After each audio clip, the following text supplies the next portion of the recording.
For 5 weeks, Ivo had been parking his van 2 streets from his own front door and sitting there until the sun came up. His wife thought he was at work. He was not. His hours had been cut 5 weeks ago, and he had not found a way to say it. This is the story of the 60 minutes before he told her, and of the woman on the hill who handed him 5 sentences to carry in. Her name is Teddy. She has walked children across that same road for 26 years in the same faded jacket with the same dented thermos. She keeps the 5th sentence back until the very end. When you hear it, you will understand exactly why. Ivo walks his daughter to that crossing every morning before he goes home to sleep. Today the bell rings, and he does not move. You're still here. I'm going. In a minute. That's what you said at the last crossing. And the one before that. You count? 26 years on one corner. I count everything. Ivo laughs, comes out wrong, and it stops early. Greifon, 2 streets down by the post box. Engine off since about 4. How do you know that? I'll get to it. Drink this first. It's tea. It's not a trick. He takes the cup. It's the lid of her thermos. It is far too hot, and he holds on to it anyway. I have to tell my wife something at 8 o'clock. How long have you been not telling her? 5 weeks. Then you've already done the hard part. You've done 5 weeks of it. That lands somewhere in him. He looks at the road instead of at her. I've written it out. Properly. I've got the whole thing in my head. That's your problem. Sorry. You've written a speech. Nobody in the history of the world has ever been comforted by a speech. And then she gives him the first one. Say the first true sentence, not the best one. What does that even mean? It means don't open with the version you've polished for 5 weeks. Open with the one that's actually true. I've been hiding something and I'm about to stop. There. That's a first sentence. Nobody polished that. That's an awful sentence. It's a true one. Awful and true gets you further than beautiful and late. Down in the valley, the mist begins to lift off the river. Teddy checks the road both ways, out of pure habit. That's one. There are 5. You're going to hate the 3rd. Why the 3rd? Because it takes something off you that you're not ready to put down yet. He asks for the 2nd one instead. Before you knock, say out loud what you're feeling. Just to yourself. In the van is fine. Say it out loud. In the van. Out loud. And not this is a lot. The real word. I'm frightened. There it is. 26 years. And it's always that word. And nobody ever says it first. A feeling with no name fills the whole room. A feeling with a name is just a thing standing in the corner. Ivo says it again, quieter, and something in his shoulders drops half an inch. That's odd. That's actually odd. Now the 3rd. This is the one she warned him about. I'm not going to get this right. No. Yes. I've had 5 weeks. If I don't get it right, then what was the point of any of it? Then you'll say it clumsy, and she'll hear it, and the sun will still come up, which it has. Look. The light comes over the ridge behind the school, and for a moment the whole valley turns gold. You're telling me to give up before I start.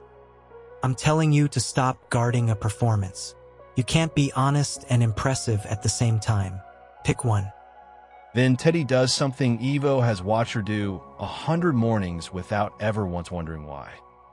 2 short breaths in through the nose. 1 long one out. You do that every time a car stops. I do that every time a car doesn't. 2 in through the nose. The second one small, right on top of the first. Then let out slow, longer than feels natural. Some researchers at Stanford put that up against every calming thing they could think of a few years back. That one won. How many do I do? 3. About 30 seconds. You'll feel silly. Do it anyway. So he does it, on a pavement, in front of a woman in a high-visibility jacket, at 7:10 in the morning. Okay, that's not nothing. It's not nothing. Number 4. Number 4 isn't for you. It's for her. For her. Everything so far was to get you through the door. This is what you actually say once you're standing in it. I'd rather have you than be right. Ivo turns that over. Teddy watches the road. Do you know where the word conversation comes from? I'd guess talking. Nope. It's Latin. It meant to live among, to keep company with, to dwell alongside somebody. The talking came later. Underneath, that word was always about staying in the same house as a person. She found that in a dictionary in the little library across the road, on a wet Tuesday, waiting out the rain. She has never let go of it. So the conversation isn't really the point. The keeping company is the point. The conversation is just the weather. Then she says the line she has carried longest. Words a Roman emperor wrote in a private notebook he never meant anybody to read. If someone can show me that I am wrong, I will gladly change. It is the truth I am after. Marcus Aurelius, most powerful man alive at the time, writing that down for nobody at all. And that helps me how, exactly? Because you're about to walk in brace to defend yourself. Don't. Go in willing to be shown something. Teddy, how did you know about the van? She takes her time. A car slows, sees her, waves. She waves back. 31 years ago, my husband Rennie sat in a car outside our house for 6 weeks. 6 weeks. Every night. Parked at the end of the road at 4:30. Came in at 7 like he'd finished a shift. And I stood at the window in the dark and watched him do it. And I never once went out to the car. That is how she knew. Not from wisdom. From the other window.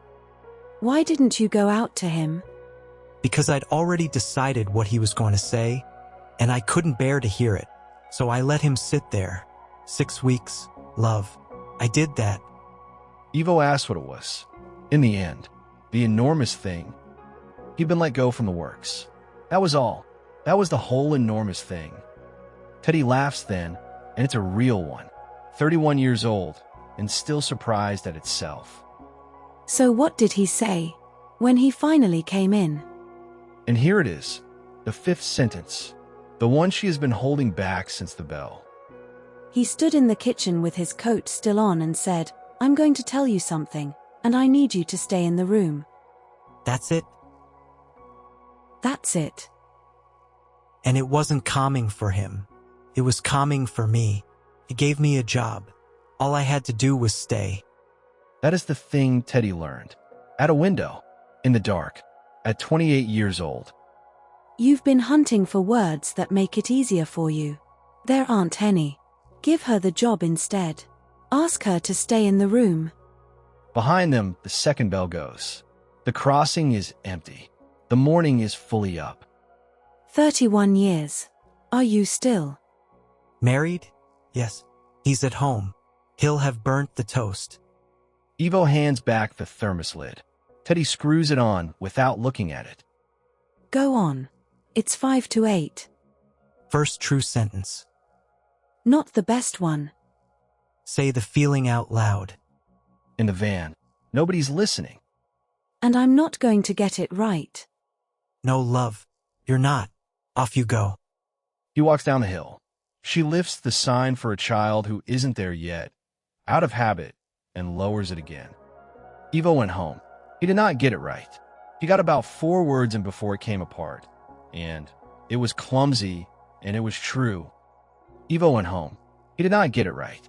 4 words in, and it came apart, clumsy, and true. And his wife stayed in the room.